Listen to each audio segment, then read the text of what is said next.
mesmo com a descoberta de uma vacina, até ela ser comercialmente produzida, você conseguir um índice de vacinação que seja realmente venha a acabar com o vírus, são aí uns 2 anos, segundo os especialistas, que a gente vai ter que lidar com o vírus e vai ter que tomar medidas diferentes, né? E o transporte público vai ter que se adequar a isso. Nesses 2 anos, a gente vai ter que lidar com essa mudança necessária para preservar vidas, na maneira com que se opera transporte público, né? E isso, por outro lado, se você mexer nisso, você pode oferecer essa qualidade que é desejo do passageiro, então recuperar mais rapidamente a demanda, né? Mas só que essa é uma equação difícil. Como é que você vê essas questões dos próximos 2 anos, no qual a gente ainda vai ter que lidar com o vírus por aí, de alguma maneira? Eu acho que a gente vai ter que fazer várias coisas. Uma delas é ser muito mais inovadores na forma de poder financiar o transporte, né? Eu sempre falo, o transporte público tem uma equação deficitária, mas não o sistema de mobilidade. Então, quando a gente olha o benefício que o transporte público traz para o sistema de mobilidade, se a gente olhasse o sistema não nessa caixinha, mas numa caixa maior de como fazer transferências cruzadas, eu acho que a gente teria melhor possibilidade, porque o que acontece? A gente vai falar com o governador, com o prefeito, e fala, eu tenho que colocar dinheiro no hospital para salvar a vida das pessoas. Eu tenho uma escassez de recurso nesse momento para investimento público que eu acho que a gente tem que reconhecer. Então, eu vejo uma das grandes possibilidades é realmente olhando o sistema de mobilidade, não só dentro da caixinha separada de transporte público, mas falando, olha, a gente tem um sistema onde as pessoas que podem pagar um pouco mais estão, na verdade, usando os automóveis, estacionando na rua. Então, pode existir transferências cruzadas. Eu acho que esse é o momento para começar a pensar que sistema de mobilidade boa tem que ter melhor transporte público, que existem transferências possíveis em várias formas. A gente tinha visto, por exemplo, subsídio, as pessoas pagam bastante aqui na Cidade do México, por exemplo, quando tomam uma autopista urbana,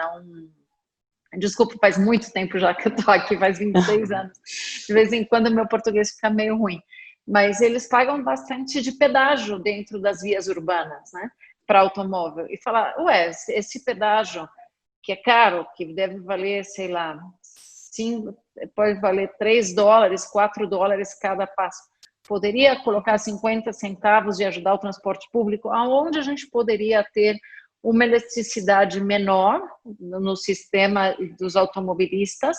para conseguir ajudar a arrecadar dinheiro para redistribuir num sistema de mobilidade mais justo e mais equitativo com as outras pessoas.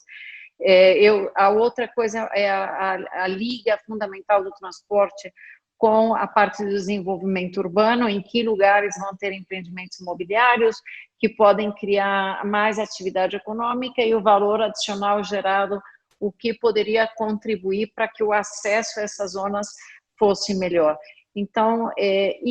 como trazer valores futuros de aumentos de passagem para o momento presente e poder continuar tapando um pouquinho os buracos que estão ficando financeiros tão fortes. Então, eu acho assim, muita melhor engenharia financeira, eu acho que pode ajudar, mas sem dúvida eu acho que o governo vai acabar tendo que ter um papel muito estratégico, entendendo não só a realidade da operação do transporte, mas eu falo que também a realidade das pessoas que moram nas periferias, que são as mais afetadas quando que estão perdendo empregos e que na economia delas, transporte vale 20%, 30% da canasta familiar, pelo menos aqui no México, e esses são os números. Então, não é só pensar como eu subsidio o que opera o transporte, mas como eu ajudo essas pessoas a viajar e se elas conseguem viajar para ir procurar emprego, para poder ter atividade econômica, eu estou ajudando a reativar o transporte, porque as pessoas precisam desse transporte. Então, tem uma cadeia mais comprida que eu acho que normalmente a gente não está vendo, que não é só ajudar o operador, mas é como nós ajudamos as pessoas que precisam do transporte público na economia delas, e essa ajuda finalmente o transporte público. É mais a gente pensar que nós, na realidade, estamos financiando a mobilidade das pessoas, né? Não o operador em si, mas agindo direto sobre o indivíduo quando você pratica esse tipo de política.